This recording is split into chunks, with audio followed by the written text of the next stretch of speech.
نحمده ونصلي على رسوله الكريم اما بعد فاعوذ بالله من الشيطان الرجيم بسم الله الرحمن الرحيم رب اشرح لي صدري ويسر لي امري واحلل عقدة من لساني يفقهوا قولي۔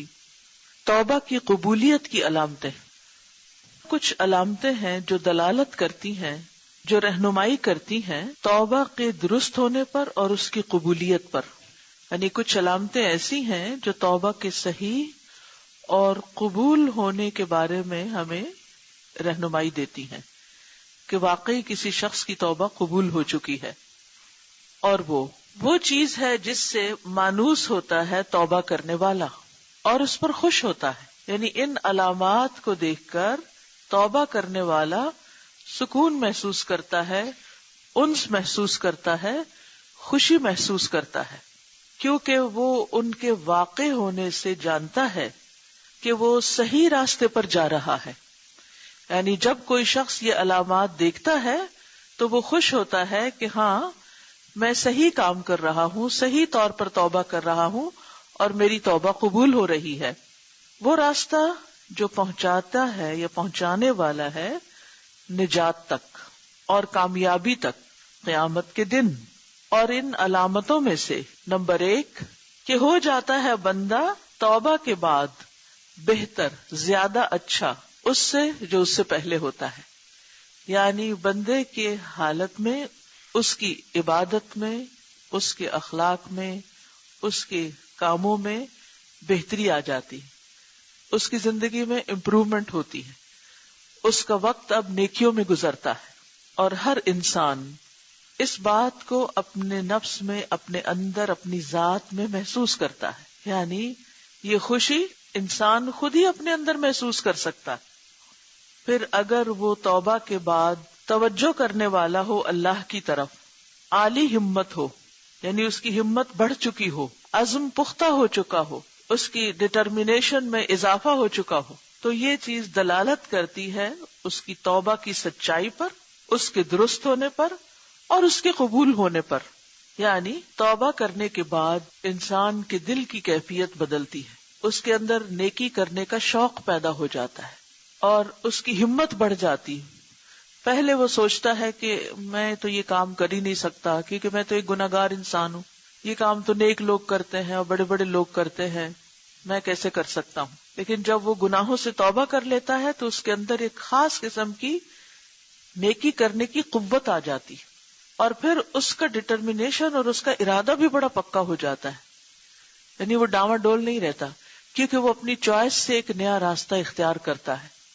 اسی لیے آپ دیکھتے ہیں کہ وہ لوگ جو شعوری طور پر مسلمان ہوتے ہیں، ایک تو نا بائی برتھ مسلمان، ایک وہ ہیں جو اپنی چوائس سے مسلمان ہوتے ہیں اور اپنی پچھلی زندگی کو خیر باد کہہ دیتے ہیں اور اسلام کا راستہ صحیح طور پر اختیار کرتے ہیں، تو ان کی ہمتیں اور ان کے ارادے اور ان کے کام عام مسلمانوں سے کہیں زیادہ بہتر ہوتے ہیں اگر وہ واقعی صحیح معنوں میں مسلمان ہو۔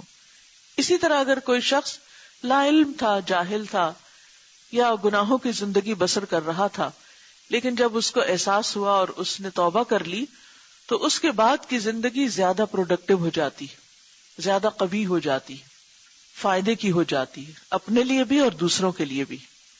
نمبر 2 کہ مسلسل رہتا ہے، ہمیشہ رہتا ہے خوف اور اللہ تعالی کی نگرانی کا احساس اس کے ساتھ رہنے والا۔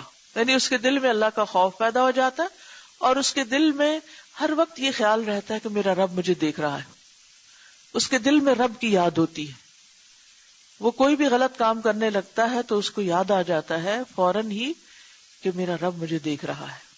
بس بے شک عاقل نہیں امن کرتا، نہیں بے خوف ہوتا اللہ کی چال سے ایک لمحے بھر کے لیے بھی، تو اس کا خوف مسلسل رہتا ہے، ساتھ ساتھ رہتا ہے، یہاں تک کہ وہ ملائکہ کا یہ قول سن لے جو اس کی روح قبض کرنے کے لیے مقرر کیے جاتے ہیں۔ یعنی وہ انسان زندگی کے آخری لمحے تک اللہ سے ڈرتا رہتا ہے، اس کے اندر اللہ کا تقویٰ ہوتا ہے، وہ کسی وقت بھی بے خوف نہیں ہوتا، وہ یہ نہیں سوچتا کہ اب تو سب ٹھیک ہو چکا ہے، نہیں، وہ ڈرتا ہے کہ کہیں میری پکڑ نہ ہو جائے، کہیں میں پھر سلپ نہ کر جاؤں، کہیں میں پھر پلٹ نہ جاؤں. یعنی وہ اپنے آپ پر بھروسہ نہیں کرتا یا اوور کانفیڈنٹ نہیں ہوتا کہ میں تو نیک ہوں اور مجھے کوئی چیز پھسلا نہیں سکتی، بھٹکا نہیں سکتی. جو شخص جتنا سچا مومن ہوتا ہے اتنی ہی فکر مندی کے ساتھ یہ دعا کرتا ہے، یا مقلب القلوب ثبت قلبی علی دینک، کہ اللہ میرے دل کو اپنے دین پر جما کے رکھ.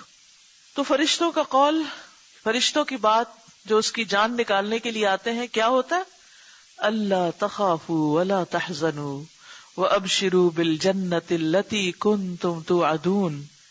نہ تم ڈرو اور نہ غم کرو اور خوش ہو جاؤ اس جنت کے لیے جس کا تم وعدہ دیے جاتے تھے، جس کا وعدہ تم سے دنیا میں کیا گیا. یہ جملہ جب وہ سنتا ہے تو وہ خوش ہو جاتا ہے. سورۃ حامیم سجدہ کی آیات سب نے پڑھ رکھی ہیں. ان الذین قالوا ربنا اللہ ثم استقاموا، بے شک وہ لوگ جو کہیں کہ اللہ ہمارا رب ہے پھر اس پر استقامت اختیار کریں، جم جائیں، ثابت قدمی اختیار کریں. ان کے لیے کیا خوشخبری ہے؟ تتنزل علیہم الملائکۃ، فرشتے ان پر اترتے ہیں. اور خاص طور پر موت کے وقت جان لینے کے لیے جو فرشتے آتے ہیں وہ آ کر کیا کہتے ہیں؟ اللہ تخافوا، مت ڈرو. ساری زندگی تم نے ڈرتے ڈرتے گزاری، اب ڈر ختم ہے، اب ڈرنے کی ضرورت نہیں. ولا تحزنوا، غم بھی نہ کرو دنیا چھوڑنے کا یا کسی بھی چیز کے جانے کا، کیونکہ جو تمہاری زندگی کا مقصد تھا، جو تمہاری مرضی تھی، جو تمہاری چاہت تھی، آج وہ پوری ہو جائے گی. کیا؟ کہ تمہارا رب تم سے راضی ہے. راضیۃ مرضیہ جیسے دوسری آیت میں آتا ہے. اور وہ ابشروا بالجنت، اور وہی اس کو جنت کی خوشخبری مل جاتی. تو انسان جب جنت کی خوشخبری پاتا ہے تو وہ خوش ہو جاتا ہے. اسی لیے آپ نے دیکھا ہوگا کہ بعض فوت ہونے والوں کے چہروں پر ایک خاص طرح کی مسکراہٹ ہوتی. یہ کہاں سے آتی ہے یہ مسکراہٹ؟ مرتے وقت تو انسان بڑی تکلیف میں ہوتا ہے، تو تکلیف کی تو ایک خاص کیفیت چہرے پر آ جاتی ہے. لیکن ایسے لوگ کیوں خوش ہوتے ہیں، کیوں مطمئن ہوتے ہیں، کیوں پرسکون ہوتے ہیں؟ کیونکہ انہیں یہ خوشخبری مل رہی ہوتی ہے اور ان کا خوف دور ہو جاتا ہے. اللہم اجعلنا منہم. کیونکہ ہم میں سے ہر شخص جتنا جتنا دین کو پڑھتا جاتا ہے، قرآن پڑھتا جاتا ہے، تو اس کے دل کے اندر یہ خوف آتا جاتا ہے کہ کہیں میں کچھ غلط نہ کر دوں، کہیں میری آخرت خراب نہ ہو جائے، کہیں میری کسی بات پہ پکڑ نہ ہو جائے. لیکن جس وقت زندگی ختم ہو جاتی ہے اور ایمان پر خاتمہ ہو جاتا ہے، لا الہ الا اللہ پر خاتمہ ہوتا ہے، تو وہیں سے انسان کے سارے غم، دکھ، درد، تکلیفیں ختم ہو جاتی ہیں، کیونکہ وہ کامیاب ہو کر دنیا سے لوٹ رہا ہے. وہاں اس کا خوف بھی چلا جاتا ہے، زائل ہو جاتا ہے، اور اس کا قلق اور بے چینی اور تکلیف وہ بھی ختم ہو جاتی ہے. ابو بکر صدیق رضی اللہ عنہ کہتے ہیں، اگر میرے 2 قدموں میں سے ایک جنت میں بھی داخل ہو جائے تو بھی میں اللہ کے مکر یا چال تدبیر سے بے خوف نہیں، کہ کہیں ایسا نہ ہو کہ میں واپس بلا لیا جاؤں جب تک پوری طرح اندر نہ ہو جاؤں. اب ابو بکر صدیق کا خوف عام انسانوں کے خوف سے زیادہ ہے، اس لیے وہ ابھی بھی امن میں نہیں، حتیٰ کہ جنت کے اندر پورے نہ چلے جائیں. تو جتنا جتنا جس کا ایمان ہوتا ہے اتنا ہی اس کا خوف زیادہ ہوتا ہے، اتنا ہی اس کا تقوی زیادہ ہوتا ہے. وَلَعَلَّ هَذَا اسْتِعْشَارٌ لِقَوْلِ النَّبِيِّ صلی اللہ علیہ وسلم القلوب بین اصبعین من اصابع الرحمن یقلبها کیف یشاء. اور شاید یہ محسوس کرنا، یعنی اس بات کا اتنا زیادہ خوف ہونا کہ میرا کیا بنے گا، یہ نبی صلی اللہ علیہ وسلم کے اس قول کی وجہ سے ہے، اس حدیث کی وجہ سے ہے. کیا؟ کہ القلوب، دل، بین اصبعین، 2 انگلیوں کے درمیان ہوتے ہیں، من اصابع الرحمن، رحمان کی انگلیوں کے، یقلبها کیف یشاء، وہ انہیں الٹ پلٹ کرتا رہتا ہے جیسے وہ چاہتا ہے. تو اللہ سبحانہ وتعالی بندوں کے حالات جانتا ہے. ہم اگر دین پر ہیں یا ہمیں اس سے محبت ہے یا ہم اس راستے کو اپنائے ہوئے، تو یہ بھی اللہ کا فضل ہے، کرم ہے، عنایت ہے. اور جس انسان کو جتنا زیادہ اس نعمت کا احساس ہوتا ہے کہ یہ اللہ کی نعمت ہے جو مجھے ملی ہے، اللہ کی پہچان، اللہ کے دین کا راستہ، وہ اتنا زیادہ اس پر شکر گزار ہوتا ہے، خوش ہوتا ہے. اور جتنا زیادہ کسی نعمت پر انسان خوش اور شکر گزار ہوتا ہے اتنا ہی ساتھ ڈر آ جاتا ہے.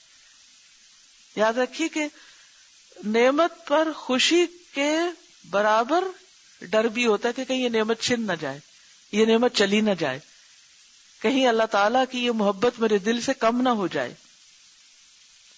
کیونکہ یہ ڈر کہ یہ نعمت ہے میرے لیے، کیونکہ ہر نعمت کے ساتھ ایک ڈر ہوتا ہے. انسان جس بھی چیز سے محبت کرتا ہے اس کے ساتھ ایک پین بھی ہوتی ہے اور ایک خوف بھی ہوتا ہے کہ یہ میری محبوب چیز مجھ سے چھن نہ جائے، کہیں میرے ہاتھ سے چلی نہ جائے. کسی بھی چیز کے بارے میں آپ سوچیے، آپ دیکھیے کہ بچوں سے آپ کو محبت ہوتی، لیکن بچوں کی جدائی کا غم بھی ہوتا ہے، ساتھ ہی خوف بھی ہوتا ہے. خوف کس چیز کا؟ کہ کہیں یہ اس راستے سے نہ ہٹ جائیں، دین کا راستہ نہ چھوڑ دیں، یا جو کچھ ہم کر رہے ہیں جو دنیا میں کوئی تو وہ دنیا کے اعتبار سے سوچتا ہے. تو اسی طرح جس شخص کو دین کی نعمت مل جاتی، قرآن کی دولت مل جاتی، اور پھر جنت کی فکر اور شوق اس کو لگ جاتا ہے، اس کے اندر بھی یہ فکر ہوتی ہے کہ کہیں یہ نعمتیں مجھ سے، یہ دل کا یہ احساس اور یہ خوشی اور یہ سکون مجھ سے چھن نہ جائے، اور کہیں میرا دل نہ بدل جائے. کیونکہ دل تو بدلتا رہتا ہے، انسان کی چوائسز بھی بدلتی رہتی ہیں. دنیا کے معاملے میں آپ دیکھیں کہ کتنی چیزیں ایسی ہیں کہ کبھی آپ کو بہت پسند ہوتی تھی اور اب وہ آپ کے لیے بہت نارمل ہے. کبھی اس چیز کے لیے آپ تڑپتے تھے، روتے تھے، اور اب وہی چیز آپ کے لیے کوئی معنی نہیں رکھتی. تو دنیا کی چیزوں کے بارے میں بھی ہماری محبتیں، چاہتیں، ہماری ڈیزائرز، ہماری جو ایک پیشن ہوتا ہے وہ تبدیل ہوتا رہتا ہے، کیونکہ دل کی حالت بدلتی ہے، چیزوں کی ویلیو بدل جاتی ہے. دین کے معاملے میں بھی یہ ڈر انسان کو رہتا ہے کہ کہیں میرا دل نہ بدل جائے. اور وہ کب بدلتا ہے؟ جب کمپنی تبدیل ہوتی، جب مواقع نہیں رہتے انسان کے پاس. یاد رکھیے کہ دنیا کی ہر چیز آؤٹ ڈیٹڈ ہو جاتی، ہمارا دین آؤٹ ڈیٹڈ نہیں ہوتا، اس لیے اس سے محبت کم نہیں ہونی چاہیے. انسانوں کی محبت میں اونچ نیچ ہوتی رہتی ہے کیونکہ انسان بدلتے رہتے ہیں.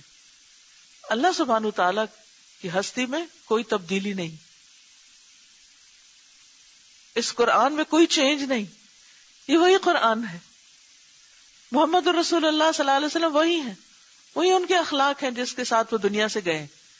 لہٰذا یہ دین اتنی بڑی نعمت ہے کہ یہ چینج نہیں ہوگا. یہ الگ بات ہے کہ اگر ہمارا اسے تعلق نہیں تو پھر ہمارے اندر تبدیلی آ سکتی.